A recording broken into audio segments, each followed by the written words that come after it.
नमस्कार, स्वागत है आपका हमारे इस YouTube चैनल पर। मैं मुनमुन श्रीवास्तव आपका हार्दिक अभिनंदन करता हूं।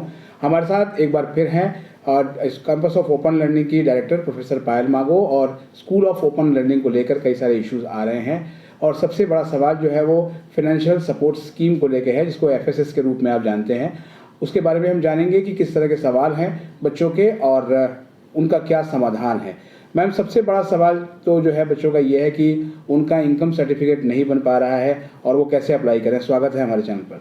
नमस्कार मुनमुन जी, और धन्यवाद आपका कि इस विषय को लेके आने के लिए। मैं समझ पा रही हूँ कि इनकम सर्टिफिकेट बनने में बहुत मुश्किलें आ रही होंगी। तो पहली बात, जो हमने पहली बार ओपन किया था उसमें हमारे पास अराउंड 4500 रिस्पॉन्सेज आ गए हैं। तो एक कम नंबर है, वो हम चाहते हैं कि ये वाइडर पब्लिसिटी हो इसकी, और जो भी लोग इसमें अप्लाई कर जो भी स्टूडेंट्स इसमें अप्लाई करना चाहते हैं वो करें भी। इसके लिए हमने विंडो ओपन की है 15 तारीख तक। और विंडो ओपन करने के साथ साथ अगर किसी स्टूडेंट को लगता है कि कोई ऐसा सर्टिफिकेट है कि जो उसकी इकोनॉमिक कंडीशन को बता सकता है, ऐसा ऑथेंटिक चीज़ है, राशन कार्ड भी हो सकता है, कोई और इनकम सर्टिफिकेट भी हो सकता है, तो वो उसको अपलोड कर दें। लेकिन उसका जो फाइनल डिसीजन रहेगा वो हमारी जो कमेटी है कि कौन सा सर्टिफिकेट ऐसा है कि जो स्टूडेंट की इकोनॉमिक कंडीशन को ऑथेंटिकेट करता है, ये डिसीजन, लास्ट डिसीजन हमारी कमेटी के ऊपर डिपेंडेंट होगा। तो मैम, जो FSS स्कीम के लिए अप्लाई करने की डेट आपने बढ़ा दी है? जी, 15 तारीख तक की डेट हो गई है। तो उसमें और स्टूडेंट्स भी अप्लाई कर सकते हैं। जिन्होंने पहले अप्लाई किया है उनको दोबारा अप्लाई करने की आवश्यकता नहीं है। एक सवाल और भी है मैम कि जो स्टूडेंट्स पूछ रहे हैं कि उनको लगभग कितनी सहायता मिल जाएगी आर्थिक रूप में। क्या उसका कोई प्रोपोर्शन तय होगा, और या फिर कोई पहले से ही एक फिक्स है कि इतना उनको मदद दी जा सकती है? नहीं, ऐसा नहीं है, कोई प्रोपोर्शन तय होगा, क्योंकि हमारे पास जो फंड्स हैं वो लिमिटेड हैं। तो उन फंड्स से जब हमारे पास स्टूडेंट्स आएंगे तो स्टूडेंट्स की आर्थिक सहायता करने के लिए कमेटी डिसाइड करेगी कि कौन सा स्टूडेंट को ज़्यादा आर्थिक सहायता की ज़रूरत है, किसको हम अगली बार भी ले सकते हैं।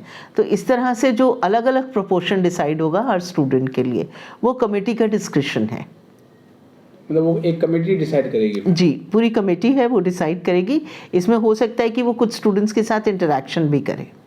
जैसे 15 तक तो अभी बच्चों को अप्लाई करना है जी, उसके बाद उन बच्चों से बात भी कर सकती है कमेटी? बात भी कर सकती है, किसी से इंटरेक्ट भी कर सकती है, कुछ का क्लैरिफिकेशन अगर चाहिए होगा तो इंटरेक्ट भी कर सकती है।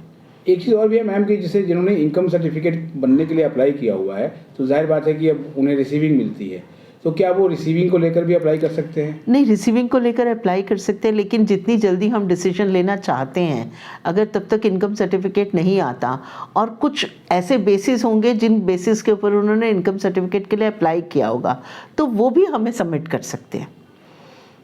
कोई जो है वो जो स्टडी मटेरियल आजकल बढ़ रहा है, तो उसमें कुछ मटेरियल को लेकर खासतौर पर सैक और वैक के जो पेपर्स हैं, कुछ के स्टडी मटेरियल खासतौर पर BA प्रोग्राम में स्टूडेंट्स को नहीं मिल पा रहे हैं, और स्टूडेंट्स ने कहा है कि वो ऑनलाइन भी उसका PDF अवेलेबल नहीं है।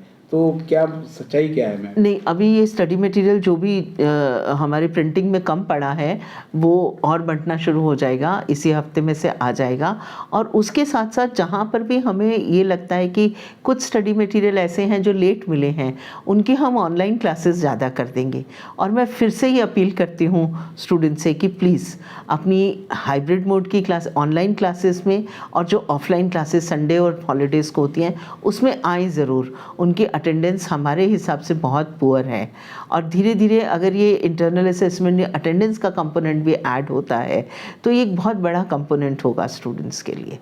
मतलब ये है मैम कि जो है जो क्लासेस उनके लिए लगाई गई हैं वो उनको अटेंड करें तो उन्हें ही फ़ायदा होगा? उन्हें ही फ़ायदा होगा। जो क्लासेस ऑफलाइन ऑनलाइन दोनों मोड्स में लगाई गई हैं उन्हें ही फ़ायदा होगा। दूसरी बात, मैं एक और अपील करना चाहती हूँ।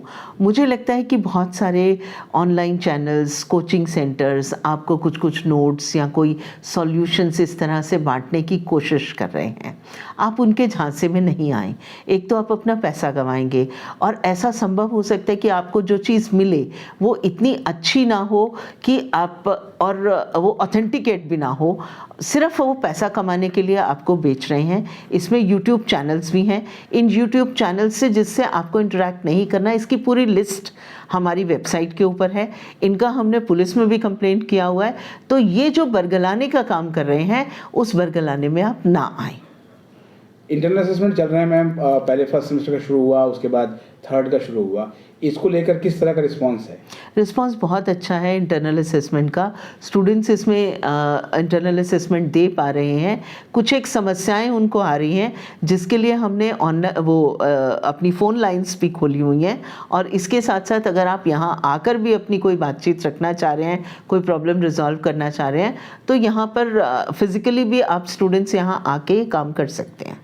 एक मैम ऑटो सबमिट भी हो जा रहा है उनका इंटरनल असेसमेंट, ये भी एक समस्या आ रही है, उसका क्या सॉल्यूशन है मैम, और ऐसा हो क्यों रहा है? नहीं, ये समस्या नहीं है।